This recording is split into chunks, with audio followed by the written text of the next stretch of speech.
she didn't win. Tonight, Alex Eala lost. And I need you to pause before you click away, before you start dreadingly scrolling through the highlights and experiencing the recognizable gut punch. There's a lot to think about and a lot to feel, so I need you to sit here with me for a moment. And to be honest, despite the loss, I still think this narrative is among the most exquisite things that have happened in Filipino sports this year. So, yes, Coco Gauff 6-0 6-2 1 hour and 7 minutes. Alex Eala's run and Gauff's march into the Dubai Duty-Free Tennis Championship semifinals. Nobody anticipated that this amazing, unexpected run would end. That is the outcome. The score line is that. However, Alex Eala's identity is not revealed by the score. Furthermore, the score is by no means indicative of the significance of this week. I'll walk you through it. Everything. Alright? Here's something you should know before we even discuss the match itself. Having accomplished the impossible twice in the same competition, Alex Eala into this quarterfinal. In the round of 32, she defeated Italian Open champion and Roland Garros finalist Jasmine Paolini, ranked 8th in the world, in straight sets. She then reversed course and defeated Srana Syria, who had recently won a title 2 weeks prior and was on a 7-match winning streak, 7-5, 6-4 in the round of 16. 2 consecutive victories over 2 players of the highest caliber. Additionally, this 20-year-old Filipino child is placed 40th. I would have told you that you were insane if you had shown me the draw and predicted that Alex Eala would go to the tournament's quarterfinals. Lovely. Crazy, but crazy. She merited this. This bout versus Coco Gauff was earned by her. And you need to go in with that frame. The contest is now. Coco Gauff is ranked 4th in the world. A Grand Slam champion twice. The French Open has been won by her. The US Open was won by her. She plays with a level of controlled rage that simply destroys people. For more than a year, she has been among the top 5 players in the world. And here's the real deal, guys. She was impenetrable tonight. Alex was hardly able to respond to anything that Gauff asked her. Gauff's ability to take time away and hit the ball early into open spaces, his serve, and his forehand. On one of those occasions when you're watching from the sidelines, or, in this case, from behind the screen of your phone, you get the impression that Alex is powerless. Gauff was in that cold, clinical, I don't care how loud it gets, zone, and it was evident right away. All 6 games are won via first-set Gauff. 6. Enjoy a bagel. Alex's very first bagel of 2026. And to be honest, she could tell by Alex's body language, the way she shook her head, and the numerous times she checked with her coach Joan Bosch. She was aware that this was not her evening. It wears you down when you're playing like this and making mistakes one after another. In this game, Alex committed 33 unforced errors. 33? On nights like that, your racket just doesn't feel quite right. Nothing clicks, and the ball doesn't bounce as your brain anticipates. Gauff goes up 4-0 in the second set. 4. Fall in love once more. By this time, the thousands of Filipino supporters in that stadium had stopped chanting and waving their flags.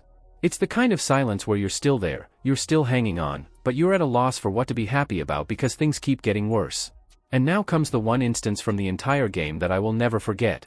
In the second set, Alex is behind 0-4. She has been bagged for the past 2 sets in a row. Are you aware of what she does? She is in service. She then takes a Gauff break. 2-4 down. The crowd abruptly awakens after that pause. Fans from the Philippines find an excuse to go completely insane.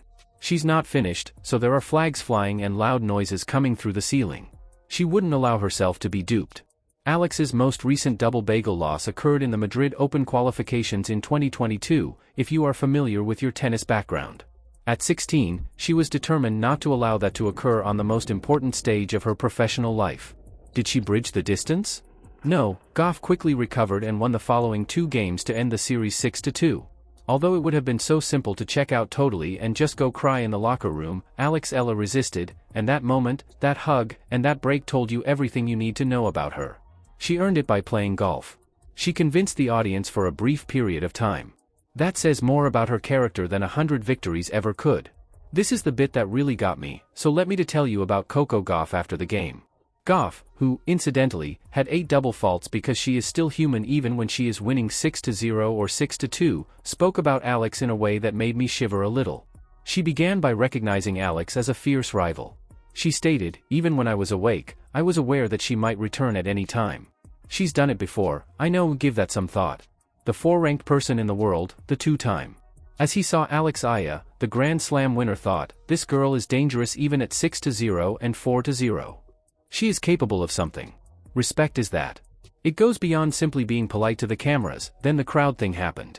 You know, that court felt like Manila in the middle of Dubai because of the throngs of Filipino supporters roaring for Alex. Gauff claimed that she dealt with it by acting in the most Coco Gauff manner imaginable. She claimed that anytime the audience applauded Alex, she simply acted as though they were applauding her. I believe it much aided me. You must join them if you can't defeat them. Come on, I mean. That is both incredibly clever and hilarious. Even after winning the US Open and the French Open, the woman continued to laugh during an on-court interview. Be respectful. However, this is the part that really got to me. Gauff remarked, "I'd like to thank Alex for bringing a new demographic to the sport," as she glanced around the stadium to the Filipino supporters on camera, aware that millions of Filipinos were watching. "I believe it's great for the sport, but sometimes it's tough when you're playing in front of a home audience," she remarked with a smile. Thus, continue to be passionate and support your athlete. It's more than just a sophisticated message. One of the greatest players in the world has acknowledged the importance of Alex Eala's work. That is more significant than any single tournament outcome because of the way she is gaining popularity, setting up those moments in the stands, and drawing thousands of Filipinos to an international tennis venue. When Gauff noticed it, she publicly called it out, and she was correct. Yes, she is entirely correct. I imagine you could feel depressed or angry after witnessing Alex lose tonight, so let's talk about the wider situation. I understand. In real time, I experienced it as well. However, allow me to share with you what Alex Eala recently did this week in Dubai. I also want you to take a seat with this. When she entered, she was rated 47th. On paper, she has no place in a WTA 1000 quarterfinal, wildcard or not. In the opening round, she defeats Hailey Baptiste. Alright, doable, right? She then goes on to defeat top 10 player and world number 8 Jasmine Paolini in straight sets. That one was covered by me. Everyone saw that one. The audience went crazy. She then defeats world number 31 Serrano Syria, who had won 7 straight tries. Another victory in straight sets. She also didn't barely make it through. She comfortably finished out the second set after stealing the first one after trailing 4-5. In a WTA 1000 event, that is 3 victories. 2 of them were against players ranked among the top 35 worldwide. She advanced to the Dubai Duty-Free Tennis Championships quarterfinals. At the age of 20, this was only her second WTA 1000 quarterfinal in her career. The kicker is this. Her ranking is rising as a result of all of this. Following Syria's victory, it was predicted to linger around number 38 live, potentially rising even higher now that she has the quarterfinal points. She now holds the top ranking among Filipino tennis players in WTA history. She's only the first Filipino to make it into the top 40.